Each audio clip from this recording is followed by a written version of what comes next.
Hello, everyone. I would like to do a recap of the first two modules before we move into the third one. Okay, so when we started, we wanted to look at who we are in terms of our values, our identity, how we relate to each other and the world, our personal view within the context of the US culture. Okay, so self and personal. So, Module one focused on self and US, and we asked the question, how do we as Americans make sense of the world? And in that, we looked at the cultural values that were important in as a people. We value individualism. We believe in freedom, individual freedom of choice. A lot of our constitutional is based on that individual rights. And so individualism is at the heart of the American cultural values. In terms of identity, we believe in being independent. And by that, we mean that if I make a decision, I alone will experience the impact of that decision or the consequences of my choice, no one else. And in reality, it does not play out, but that's what Americans believe. In terms of relationships, we value structures, orders, and we tend to think of people in hierarchical order. Most of our relationships, the way we relate to each other outside of the family, is based solely on transactional, um, and that's the basis for most relationships. Our relationship, how we see and understand the environment, is that there's always this drive to conquer the environment, nature, and nature is there to serve human beings. So we tend to exploit them without thinking much. So this way of Americans looking at the world and making sense of the world, relate to each other in the world, create barriers for us to develop a more relational, interconnected, open system worldviews that we need to have in order to develop or shape a more sustainable and desirable future. Okay, and so where do we go from here? How do we learn to shift to this other worldview? Then we want to look at, our values and how we see ourselves and see what's a different way of doing that. So instead of seeing ourselves as separate individuals, perhaps we see ourselves as members of something larger than us, of a collectivism instead of individualism. In terms of identity, the ability to see that we are interdependent. There's nothing that separates us from the people around us, and then beyond that, everything that we act on has an impact on people around us, not just us. In terms of relationship, perhaps we can look at the partnership, because our well-beings are intertwined, interconnected, and our relationship with the environment, with nature, needs to change to again partnerships so that we can become co-sustaining, co-thriving. Okay, so moving into module two, we begin to look at the contacts that we have with other culture, of other people. Uh, so the questions we asked at the very beginning is, how had the history of cultural contact and diversity been viewed, framed, studied, and documented? And what we learned is that a lot of what we saw in terms of cultural contacts or engaging people from different cultures, countries, was wars, appropriation, oppression. It's based on who's stronger, who can overcome the others. Similarly, the history of the world is um, played throughout the history of colonization, domination, oppression. And whenever we encounter different cultures, there is always an effort to assimilate, to make people assimilate to the mainstream or dominant culture, to conform to the white Anglo-Saxon Protestant values and ways of life. During the civil rights era, there's an awareness of culture and racial identity. And so there's effort to reclaim and redefine one's identity, especially those from marginalized and oppressed groups, and that creates tension. More recently, the critical race theory start to insert intersectionality, the coming together of gender, race, culture within the white dominant society. And again, that creates tensions and conflicts. The effort of promoting multiculturalism at one time was very big in schools and institutions of education and higher education. And the acceptance or tolerance of different culture, values and identities and differences led to the diversity, equity, and inclusion efforts and initiatives. Tons of money have poured into these efforts, but very little real change occurred. And so, from these frames of looking at understanding cultural contact and diversity, the outcome is that diversity is viewed as something to be feared, managed, and controlled. More recently, forces of globalizations help to change the narrative a little bit.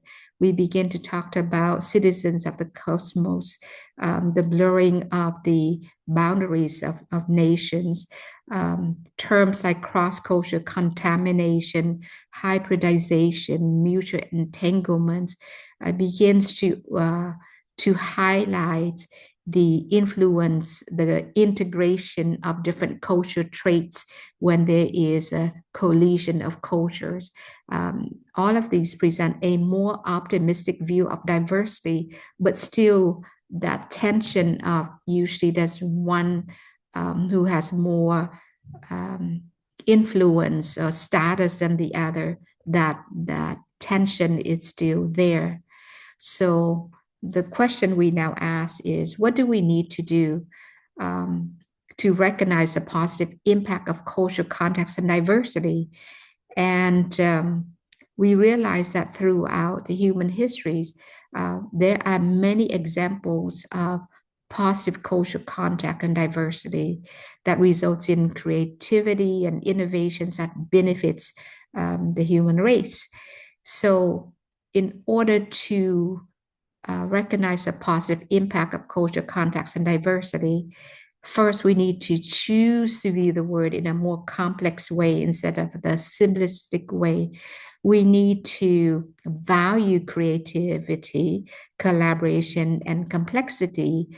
And these three things, creativity, collaboration, and complexity, takes place when there's diversity.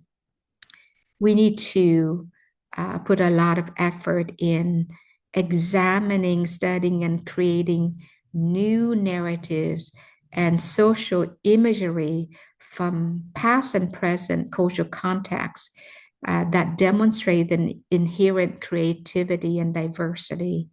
And the more social imagery and narratives that illustrate the positivity of cultural context, the more people begin to see diversity in a new light.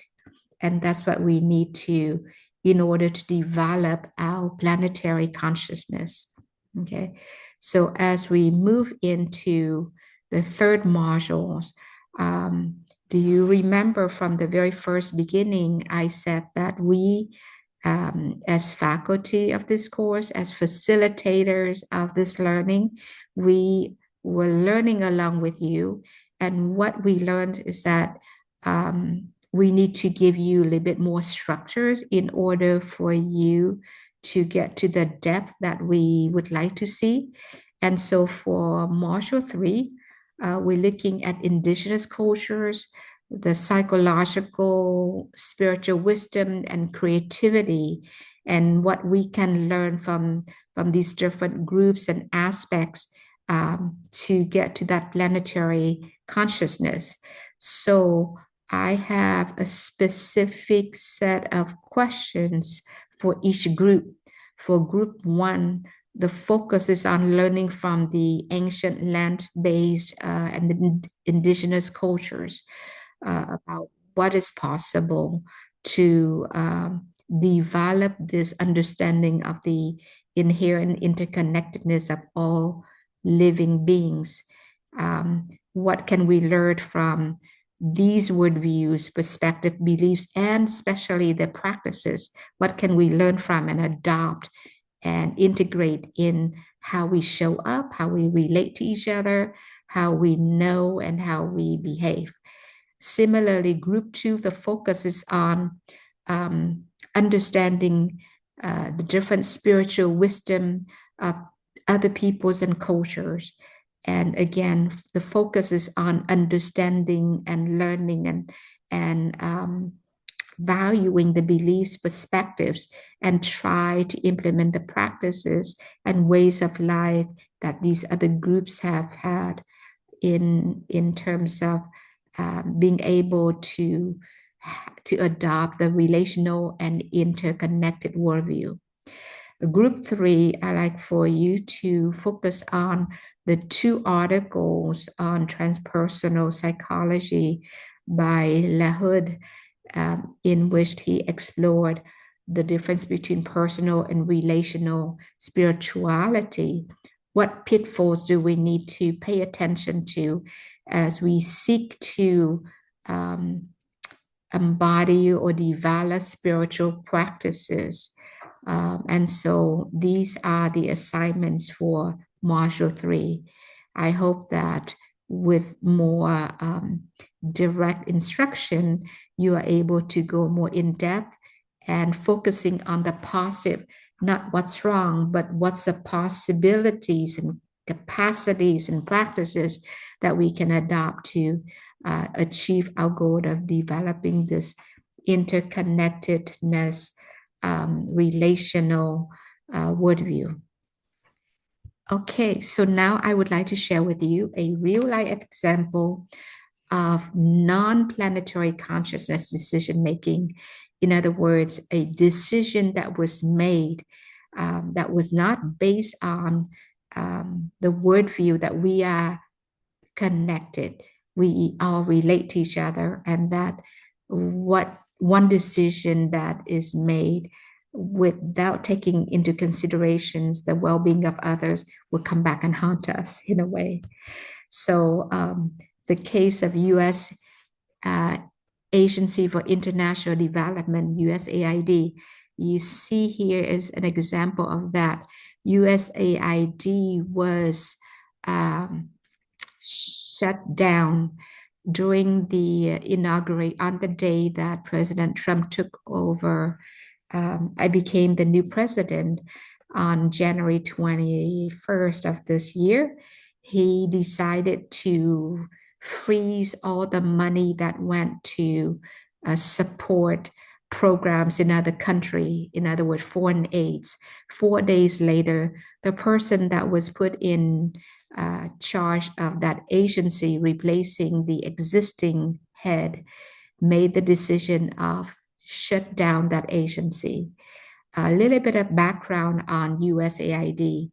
It was established in 1961 by President John F. Kennedy. And I want you to take a look at his words, the words that he said on the day that they established this. President Kennedy said that there's no escaping the obligations of United States, and he pointed to the moral obligations. He said, as a wise leader and good neighbor in the interdependent community of free nations. That's the first obligation. And already the wordings here shows that President Kennedy had the planetary consciousness there. He understands the interconnectedness of people beyond within one nation. The second obligation he mentioned was economic obligation. We, as the wealthiest people in the world, of largely poor people, as a nation that had depended on others when we had to develop our own economy. So now we have an obligation to support other countries. And then the third one is the political obligations. He understands that our freedom is interdependent on the freedoms of countries around us and beyond us. And so that was the reason to establish USAID. So every year, the staff from USAID works in more than 100 countries around the world, and they do many things. Here's the scope of their work. And they have what is known as a Global Development Lab. Here, they gave seed monies to ideas for people to carry out on small scale. And we learn a lot from these experiments, scientific as well as economic, and it helped us to understand how people work best, what projects to fund, agriculture and food security, democracy, human rights and governance, economic growth and trade. These are the different areas in which the foreign aids went to. Basic education, efforts to end extreme poverty, environment and global climate change, gender equality and women's empowerment, global health, water and sanitation, working in crisis and conflict. Why are they doing all of this? Because of a very clear understanding that in an interconnected world, instability anywhere around the world can impact us here at home. That's their motto, that's their guiding principle. And so they work to end global poverty, enable resiliency, looking at supporting democratic societies to realize their potential. So, what is the impact when all of this work was shut down? All of the funding that was going to fund these projects stopped. Okay, a lot of things happened. The teams that was designed to respond to disasters all over the world in civil wars, famines, refugees, earthquakes, all of that stopped. So things continue to happen, but there's no funding from the US to support them. 80 ongoing anti-polio eradication programs stopped. 2.5 million of people who escaped from Venezuela as economic refugees who settle in camps in Colombia, Brazil, and other Latin American countries stopped receiving funding. The partnerships with Brazil on the conservation of Amazon biodiversity, it's gone. The partnership with Peru to support the farmer to produce coffee and cocoa instead of cocaine had stopped. All the clinics and programs designed to stop the spread of HIV that had helped to control the global AIDS epidemic, all of that is gone. Funding that went to support awareness of discrimination, violence, and hate speech, and support marginalized groups. It's gone. Hospitals, few hospitals in northern Syria laid off 300 staff, including doctors. 12 hospitals shut down. And this is an area that had been devastated for years by war, and then the 2023 earthquake. A lot of people, patients in those hospitals, are not getting care. A nonprofit organization supporting LGBTQ people in Uganda also, under threat because no more funding to support them. That's the international global impact. But when the people made the decision to shut down these programs, they thought, oh, it's foreign aid, not impacting the people of the United States. Nobody can complain. Well, these are the headlines from the newspapers. 500,000 of tons of food risk going to waste as USA is shut down. Why? Because the foreign aids that went to people in other countries came from U.S. farms. And every year, U.S. farmers benefited from this program because this agency, USAID, bought up to 2 billion of produce and farm products from U.S. farmers. And now they lose that income. It's not just a humanitarian issues. A lot of areas in which we support democracy now might collapse in the near future, and that is a threat to American interests. Most of all, there are people that support and praised the shutting down of USAID. Who would those people be? They are the dictators, the authoritarian governments that did not like to see democracy work that USAID had been doing in the countries. And so the impact is global, international, as well as domestic. So I like this quote: in an interconnected world, every decision has a global impact that reaches back to where it started. So it points to the importance of us developing this planetary consciousness so that we understand the connectedness, the relational, intertwined well-beings that we all experience in this world. All right. So with that, I hope that you will have fun working on Module 3. And if you have questions about it or anything that I have shared here, please respond by replying at the bottom. Thank you.